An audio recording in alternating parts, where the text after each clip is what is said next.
Good morning, children. I believe I'm addressing Standard 9. This is your introductory class. So I'm going to introduce you to the two books that you have in your syllabus. The first book and the most important book is The Merchant of Venice. I hope you can see the title. And the other book is Treasure Trove. Okay, Treasure Trove is a collection of short stories and poems. Okay, and I'm not discussing the chapters which we are going to do.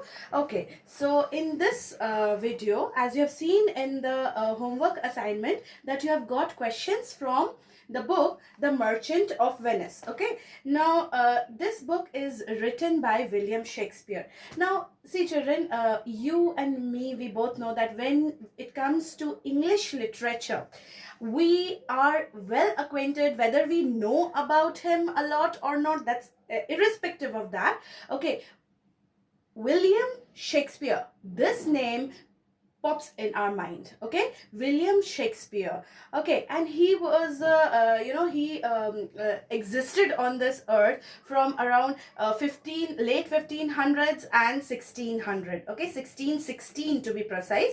Okay, when he died.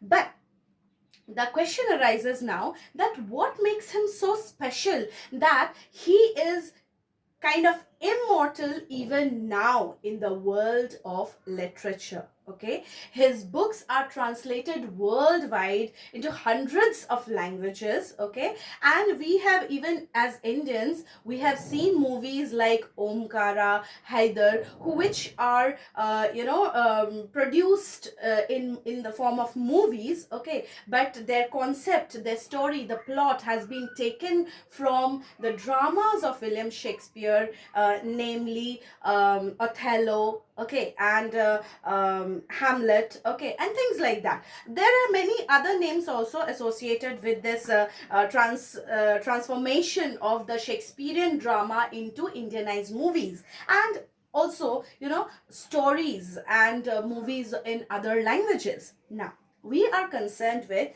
The Merchant of Venice. Now, Merchant of Venice was written by Shakespeare in his first phase of his writing, when he was still writing comedies. Okay, now Shakespeare, he had written almost 37 plays. Okay, and many other plays he had written associated in collaboration with other writers, but we can say more or less that 37 plays were in his complete his list of plays written solely by him. Okay, and The Merchant of Venice comes in the first phase of his career, when he was still writing comedies. Okay, now the title, let us go to the title, The Merchant of Venice. Now, there are two main characters in this story who are the merchants of Venice. Okay, first name is Antonio, Antonio, Antonio, and the other name is Shylock, Shylock. It has been written in 1500s, but debates keep on going that who is the actual, the Merchant of Venice according to the title of the play. Okay, why? Because there is still a confusion whether William Shakespeare wanted to mean Antonio as the protagonist of the story, or Shylock, who acts as a kind of a villain in the story. Now, this is again debatable whether Antonio is the villain or Shylock is the villain, but more or less we know the plot of the story. You have read it in standard 8. I'll say a little bit of summary of the plot. But coming back to the title again, now, Merchant of Venice. Why Merchant of Venice, not Merchant of London? Now, see children, Venice, even now, and in the 1500s, Venice was a very important commercial place. Okay, both ways. People who wanted to do business with Venice itself, because Venice is very well known throughout the world for their glasswares. If you don't know, this is a kind of a GK, that they are very well known worldwide for their glassware, chandeliers, glasses, decorative glasses, and things like that. And for and the place of Venice, geographically, the place of Venice is such that traders or travelers who wanted to go, let's say, from the American continents towards the Asian continents, because you know India and other Asian countries were very well known for exporting spices and other such products. So Venice was such a geographically, it was in such a place located that merchants used to stop in Venice before they carried forward their journey towards the Asian countries, or vice versa. Okay, so Venice was also known as the Queen of Adriatic. Adriatic is the sea where Venice is located. Now, again, we come to the title, The Merchant of Venice. You know, children, William Shakespeare wanted to name this play as The Jew of Venice. Yes, exactly. That is why there is still a debate whether Shylock is the actual, whom Shakespeare wanted to mean when he wrote the title The Merchant of Venice. But why didn't he name this play as The Jew of Venice? The only reason was another playwright, that is Christopher Marlowe. He had written a play called The Jew of Malta around the same time, where he had shown the Jewish character to be a very ruthless and a villainous character. Okay, so and somehow the plot of The Merchant of Venice was coinciding with the Jew of Malta. So William Shakespeare thought that if I name it The Jew of Venice, people naturally will think that I had got my inspiration from the Jew of Malta. Now we have to remember that Christopher Marlowe and William Shakespeare both were contemporaries and at the same time competitors. So therefore, he didn't want the credit of his play to go to Christopher Marlowe, and therefore he named it as The Merchant of Venice. Okay, I hope I have made the title thing clear. Okay, now let us go to the characters. Okay, now the major characters of the story begins with Antonio. Okay, another character of the story who is a rich merchant. Okay, and Antonio is in a melancholic mood. He's sad, and even though he has been asked by his friends Lorenzo, Salenio, Greciano, what is the reason of his sorrow, he could not pinpoint that why he was feeling sad. However, when Bassanio enters, that is Bassanio, Bassanio, Bassanio enters the scene, we find him in a much more better mood. Okay, and even we see in line number, if you come to scene 1, act 1, scene 1, we find when Bassanio enters, Lorenzo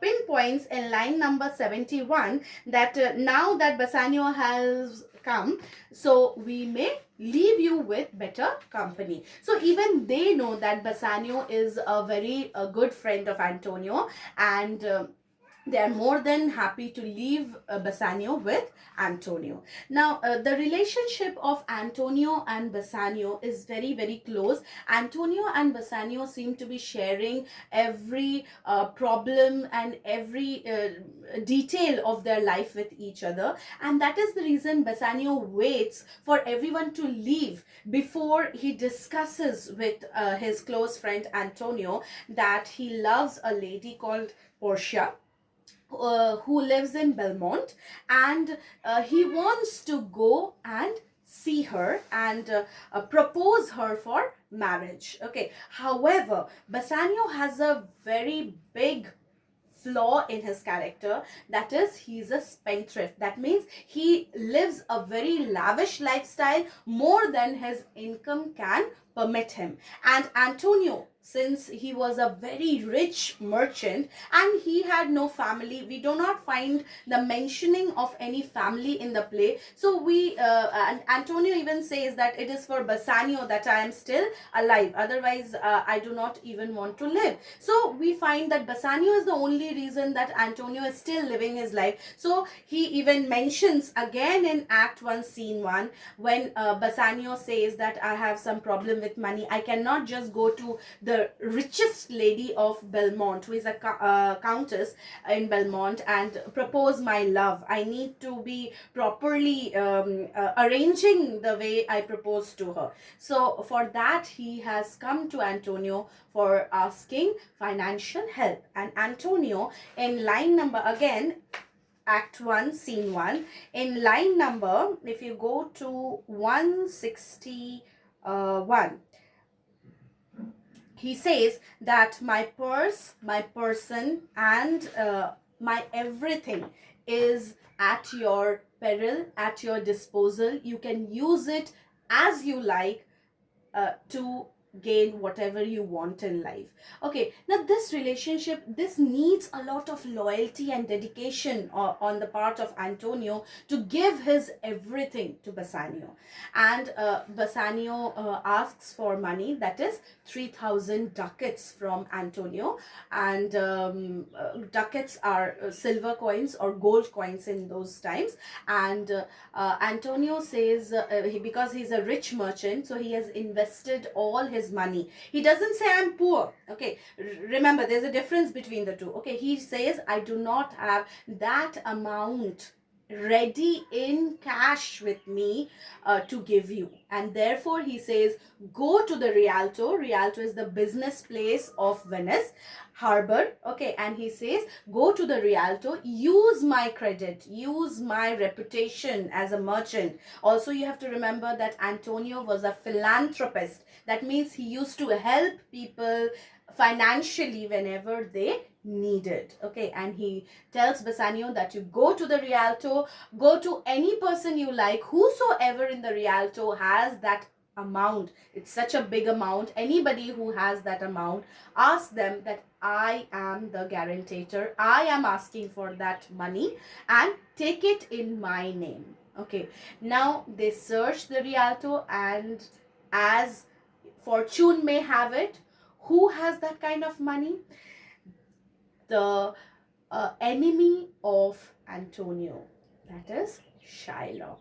Shylock is a Jewish man who is a money lender in his profession.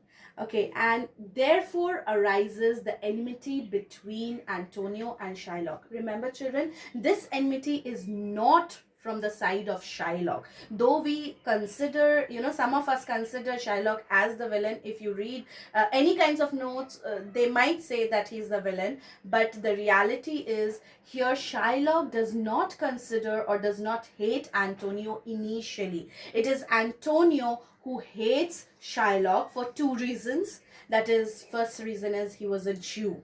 Okay, and so he had anti-Semitic feelings towards Shylock, which is wrong on the part of Antonio. And second thing is, because Antonio did not consider giving money on interest as a very reputed business, so he hated Shylock. He insulted Shylock in the marketplace. He in the dialogues of Shylock and Antonio, we come to know that he even calls Shylock a cutthroat dog, and he spits on his garments, which is very inhuman. But at the same time, in the play, it happens, and therefore Antonio hates Shylock and openly displays it.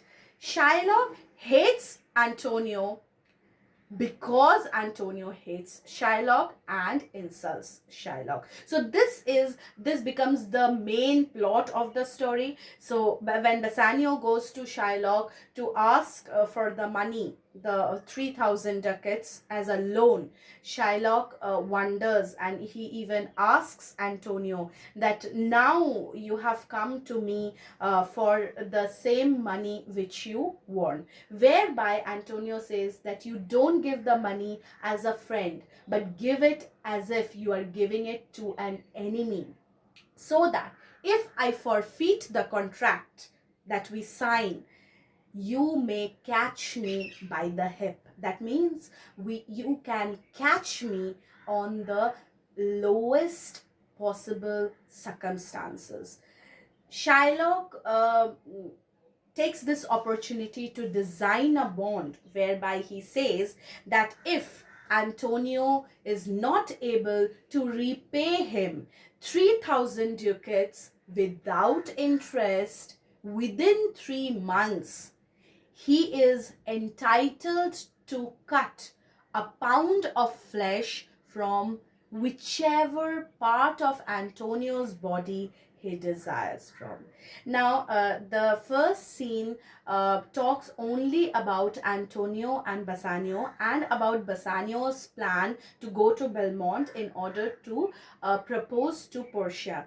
Children, I'm not discussing the whole plot of the story. I have just discussed the first act, some scenes, major scenes of the first act. Okay, and let us discuss a little bit about the different themes that are there in the story. The main theme I have told you, that is the bond theme. That means the bond that is signed by Shylock and Antonio, and through natural circumstances and misinterpretation of news or miscommunication of reports and news coming from a different part of the world, uh, Antonio could not pay the amount to Shylock, because of which Shylock drags Antonio to the court of Venice. Now, that is the main plot. Now, on the romantic side, the main plot is between Bassanio and Portia, because getting Portia as wife was not so easy, because Portia's father had designed a lottery of casket which comprises of 3 caskets, that is gold, silver and lead.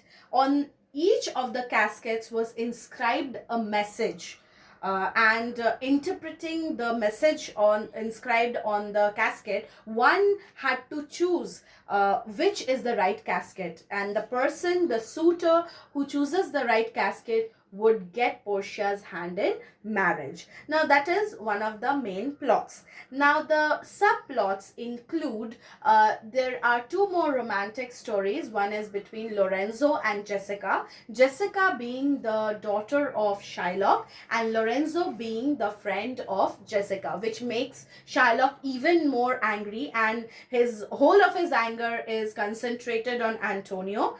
He thinks Antonio is behind everything. Okay, and moreover, there are certain the themes like social prejudice, which we see very much in Portia, like when she shows that she doesn't want to get married to a black prince, that is Prince of Morocco, who is from an Oriental country, and also the friendship and loyalty of Antonio and Bassanio. I think that would be all for today, children. We shall continue with the story in our next class. Thank you.